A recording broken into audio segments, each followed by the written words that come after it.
You're about to watch a clip from the Videomaker podcast. If you want to see the whole episode, click the link in the description.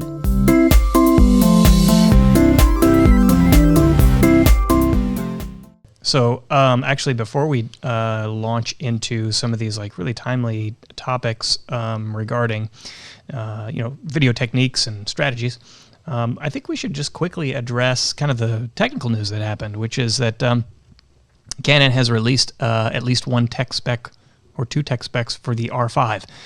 For anyone who doesn't follow the video news too closely, the R5 is Canon's forthcoming mirrorless camera.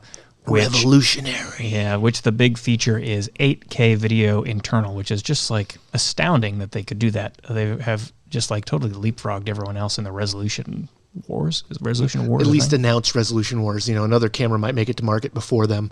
So we'll see. But they've announced it. This is a different kind of announcements for Canon. Canon doesn't usually give you little tidbits until the end. So it's a new strategy for them in that way. But full frame, 8K, up to 30 frames per second. That's what it is. Yeah, that's confirmed. It'll use the full width of the image sensor, which for Canon is pretty revolutionary. Not terribly revolutionary for others, although no one else is offering 8K outside of Red. It's pretty exciting, especially in a small form factor, because it's more difficult to put the technology into a smaller form factor than it is, say, a DSLR or something else. I welcome the added resolution. I wince at the added data. Yeah, so it may come out. We don't know anything really about this camera other than that right now. Yeah. It may come out that they've rewritten their codec. Yeah, maybe it's way more efficient than it was. What other 8K codecs are out there, right? Red Code Raw. Yeah. I think I do believe that H.265 can support 8K. I think maybe it's only up to 6K. I'm not sure, but I know it does have limitations. But it was meant to have a higher ceiling than say H.264, which was pretty much obsolete the day it was written. It's just very efficient. So this spec is pretty incredible. Now, Canon has said that they're going to delay the camera. Actually, we can look up the reason why they're delaying it. They probably didn't say, but it apparently doesn't have anything to do with the current news regarding the coronavirus, but other reasons. But still, it's delayed. It could be technical for all we know. Yeah. So that's unfortunate. Still, there are no other 8K cameras out here that are in this sort of prosumer level price point, so whenever it comes out, it's going to be still a big deal, I think. Well, and it's a big deal because they're leading with video specs, right? Like a lot of cameras that are made for hybrid shooters lead with photo specs, and it's the GH5s. It's Panasonic really that leads out with really exciting video news. Everybody else, although there is good video news, usually the improvement in the product is usually in the photo side. And I should, one point of clarification here, this is a rumor. Canon has not said that it's delayed. Oh. This is according to Canon rumors. And Canon still hasn't said anything about it. Usually they're pretty good about talking to the press, so I would imagine we would know about it if it was an official thing. So yeah, there's reason to be skeptical here about this whole thing, but it's like a curiosity that you follow a rumor site, like just that's fun. But I've seen quite a few times when the rumor sites couldn't have been 180 degrees out. They were just so far off of what the announcement was going to be. Sometimes they get it right on though. But sometimes it's real information and they get it. So it's kind of take with a grain of salt. And really, what are you going to do with this information? It's not like you're going to sit down and plan to buy an 8K camera when it might come out. They're not giving us a lot of food to chew on. It's not there's not a lot of details in there. But when Panasonic announced the GH5, all they said was 10-bit and gave you a silhouette of the camera. This seems about to be how things are going with camera releases, is just like little teases of information. Canon's not the first to do this, but actually Canon might be the last to do this. Canon is usually very tight-lipped on this kind of stuff, and they announce it through official channels when it's ready.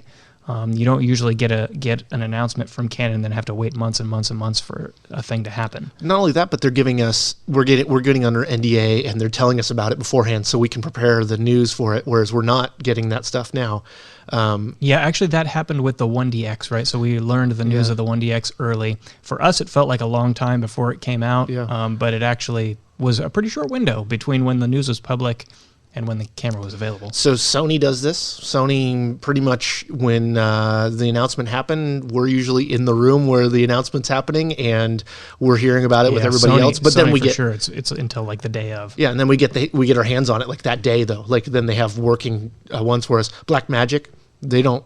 Well, crap, you'd be lucky to actually have a working model when they announced it, but they like announce the full product, when it can be available, its price, and all that kind of stuff. It's not like they're teasing it, although sometimes it is a tease because it takes forever to get to market. Yeah, so actually Sony, I think, is so extreme that the people who make the announcements, the PR folks, the marketing folks, they don't even know it's coming. No. Yeah, definitely talked to some of the Sony folks. Are like, no, Japan just sent over the details last night, and I had to get this all ready for the press conference today, and I'm the only one of this team that got to know this other than the person presenting. And that's just, it's crazy. Like, I mean, I get corporate espionage and all that kind of stuff and tight lip, but man, such a big company, that's got to be terribly difficult to keep that stuff under wraps, which I guess makes sense that the leaks do happen. And I think sometimes they embrace them. It really depends on the company too. It seems like Sony, there's no bad press. They don't really get upset if you say their camera's bad or not. They don't try to argue with you about it. Whereas I think Nikon and Canon definitely would go, no. This is like they want to make their argument about it or what have you of why you feel that way or what they can do about it. One of the camera companies told me, I'm trying to remember which one it was, and it's failing me, but my memory's failing me. It told me that early release of information to the press with NDAs actually results in fewer leaks. Oftentimes what happens is something gets out, and then the press hears about the leak or the rumor, and they publish it. They publish it because publishers want views on their website. Like page views. But as soon as a publisher has signed an NDA saying, I won't publish this information, obviously when the rumor leaks out, publishers don't spread it. Yeah. So at any rate, that's a little inside baseball. But yeah, an NDA, non-disclosure agreement, although I'm sure we know about that through politics these days. It seems like through Michael Bloomberg or Trump, the NDAs are pretty in the vocabulary of everybody. But it's interesting too. We get a lot of content sent to us and it's like, do you agree to an NDA? Some of it's, we want wet ink on a piece of paper. Others is like, yeah. And then all of a sudden immediately the information comes back to you. So how people work the NDAs is very different. And it's interesting. It's definitely was something that I didn't realize existed. And, sometimes we get cameras and we have it the day the world knew about it. And like, that's exciting too. Yeah. Like the Fujifilm X-T4, we had it, like it showed up in a box the day that it was announced. Sometimes that's really exciting. Sometimes it's a burden. Yep.